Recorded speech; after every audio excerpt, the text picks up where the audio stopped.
Aloha, it's Patchie. Hey guys, I just wanted to show you just an example of what you can find in some of the public parks. I'm on the Big Island, and this is called MacKenzie Park. And I was just strolling along, and I'm always looking for medicinal plants and fruits. So let me just show you what I found just in this small little area here. This is a kukui nut tree. It's a little one, but it's got a really distinct leaf pattern, really pretty leaf. And the nut oil is extracted from the nuts to be used to burn lanterns, and to burn tiki torches. The nuts are also used medicinally for stomach problems, and even injected in the anus for enemas and things like that. This right here is a tea leaf. It's also another plant that's been used traditionally by Polynesians. To ward off evil spirits, they plant this in front of their houses.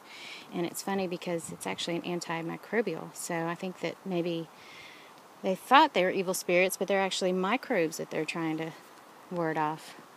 But this can also be split and braided into a lei or a skirt, or some kind of a rope or something. A necklace of some type, bracelets, purses, bags. I'm going to cut around the corner here. This is papaya, little baby papaya. Another one over here, if you look closely. Loving it. Coconut tree there. What is that? That's a mango up there. Mango tree. And let's see what we got over here. Oh, nonies. Nice little noni patch here.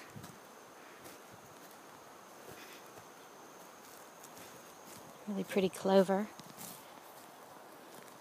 So this noni is, if you've never read about noni, it's got a lot of medicinal properties. It's actually a known superfood, and people sell it on the market really, really high. But here it just grows wild.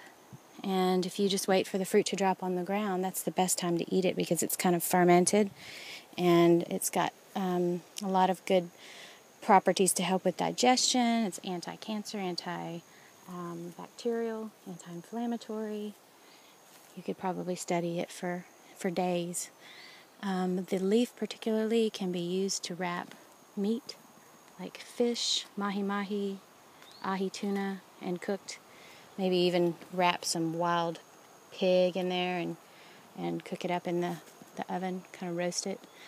But anyway, the leaf can also be dried and drank as a tea. It's got a lot of benefits as well. So that's that. And let's see what else we can find over here. Okay, I also found in the same park some strawberry guava. And this is an invasive species, is considered an invasive species, but it's really good. I like the fruit. You can only eat so much though, because I think the seeds, like if you eat too many of the seeds, it might be a little toxic. So I'd be careful not to eat too many of these, but they're really sweet. And Jake and I have taken these and actually juiced them and fermented them in our mead, and it just makes a really great flavor. And as you can see, the wood is really pretty too. You can use it to make little railings or a fence, or even probably a whole house if you wanted to. But they're so abundant here that they're taken over, and so a lot of people call them invasive. Say they're invasive because they're taking a lot of nutrients from the other plants out here. But anyway, they're really good to eat, and I'll show you what they look like inside.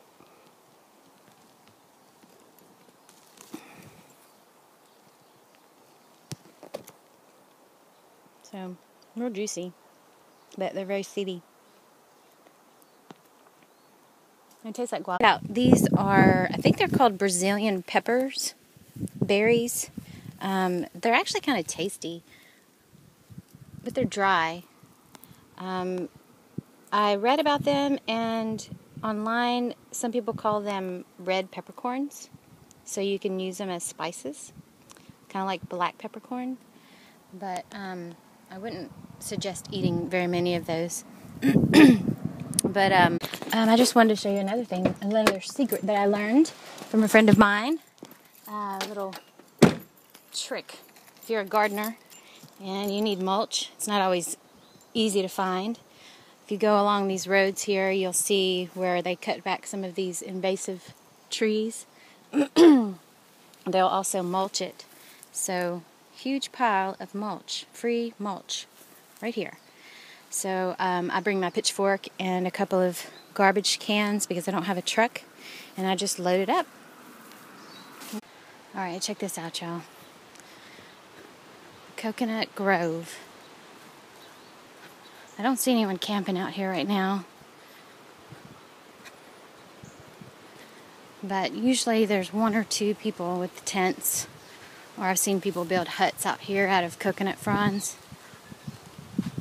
You can build a pretty nice hut with coconut fronds out here.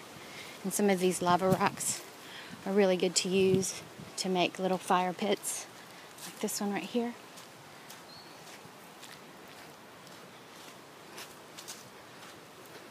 So it's always helpful for me to think about, if I lost my job, what would I do? If I didn't have any money, I would definitely come here. So if I drop off the map, you guys know where to find me. Right here on the lava.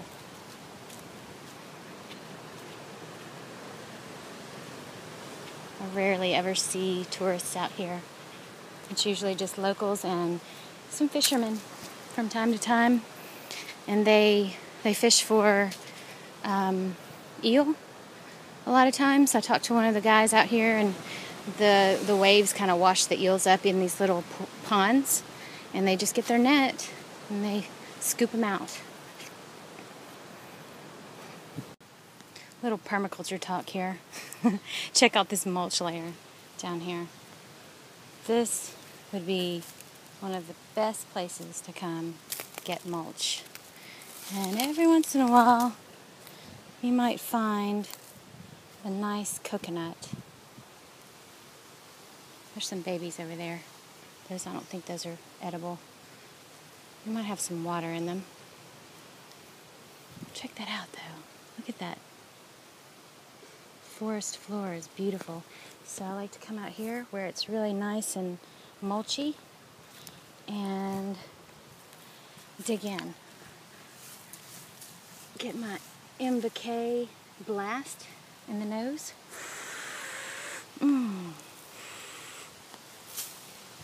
Nice. Okay. Done.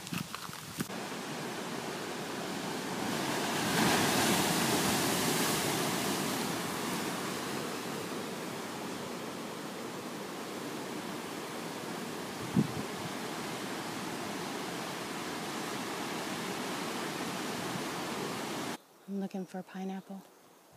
Come on. Talk to me now. I'm sure there are some medicinal mushrooms out here. I just gotta take the time to look, because there's so many decaying trees, as you can see. It's just fun to explore these things.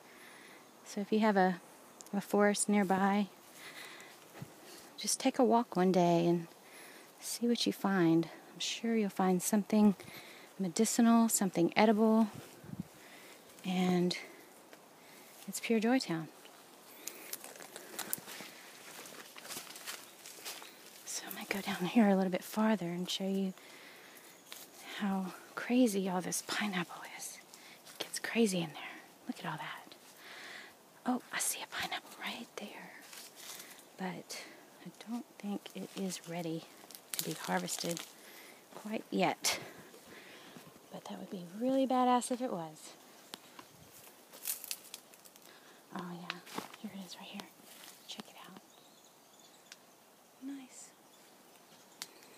Alright y'all, thank you for joining me. I'm just going to continue on my little trek here. See if I find anything that I can bring home. Aloha and a hui ho.